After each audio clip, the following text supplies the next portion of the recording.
Hello guys, ഞങ്ങൾ ഇന്ന് ഇവിടെ ഹെലൻസ് ബേ എന്ന് പറയുന്ന ഒരു പാർക്കിൽ വന്നതാണ്. ഇതാണ് ഞങ്ങളുടെ അമ്മച്ചിയെ കൊണ്ട് വന്നു. അമ്മച്ചിക്ക് നടക്കാൻ വയ്യാത്തതുകൊണ്ട് ഞങ്ങൾ കൂടിയിരിക്കുന്നു. അതുകൊണ്ട് ഞങ്ങളും നടക്കുന്നില്ല. പുറം കാഴ്ചകൾ ഇപ്പോൾ കാണിക്കുന്നതായിരിക്കും. ഇതൊരു ബീച്ചാണ്. വലിയ തിരയൊന്നുമില്ല, എങ്കിലും കാണാൻ നല്ല ഭംഗിയുള്ള സ്ഥലം, വന്നിരിക്കാനും നടക്കാനും ഒക്കെ നല്ല സുഖമുള്ളൊരു സ്ഥലമാണ്. വെള്ളത്തിന് നല്ല തണുപ്പായതുകൊണ്ടും ഭയങ്കര വാടയായതുകൊണ്ടും ഞങ്ങളാരും വെള്ളത്തിലിറങ്ങിയില്ല. പക്ഷേ രണ്ടെണ്ണം എന്തിനാണെന്നറിയത്തില്ല വെള്ളത്തിൽ നടുക്ക് പോയി നിന്നിട്ട് താഴോട്ട് നോക്കി നിൽക്കുന്നു. ഇതിനിടയ്ക്ക് ഞാനും സിയയും കൂടെ ഒരു ഓട്ട മത്സരം പ്ലാൻ ചെയ്തു. അവൻ്റെ ഷൂരി പോയതുകൊണ്ട് പെട്ടെന്ന് അവൻ നിന്നു പോയതുകൊണ്ട് ഞാൻ വിചാരിച്ചു ഞാൻ ജയിക്കുമെന്ന്. എങ്കിലും അവൻ തന്നെ ഓടി എന്നെക്കാളും മുന്നേ എത്തിയിരിക്കുന്നു ഗൈസ്. ഞാൻ തോറ്റുപോയി. കണ്ട അവൻ ഓടിപ്പോകുന്നത് സഹിക്കുന്നില്ല.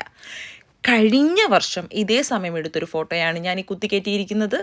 പിന്നെ സെൽഫി അത് മസ്റ്റാണല്ലോ, അതുകൊണ്ട് ഉറപ്പായിട്ട് ഞാൻ സെൽഫി എടുത്തിരിക്കുന്നു. ഇതിനിടയ്ക്ക് വീട്ടിൽ നിന്ന് വന്നപ്പോഴേ സോക്സ് മാറി ഒരെണ്ണം വന്നിരിക്കുന്നു. വെള്ളത്തിൽ ചാടാനുള്ള ആവേശം കൊണ്ടായിരിക്കും സോക്സ് മാറി രണ്ടും രണ്ട് കളറിൽ ഇട്ടുകൊണ്ട് വന്നിരിക്കുന്നു. സ്മിത ചേച്ചി എല്ലാവരോടും ചോദിച്ചു എന്നോട് റീൽസ് ചെയ്യാമെന്ന്. ആരും റീൽസ് ചെയ്യാൻ കൂടി ഇല്ലാത്തതുകൊണ്ട് അമ്മച്ചിയെ പിടിച്ചിരുത്തി.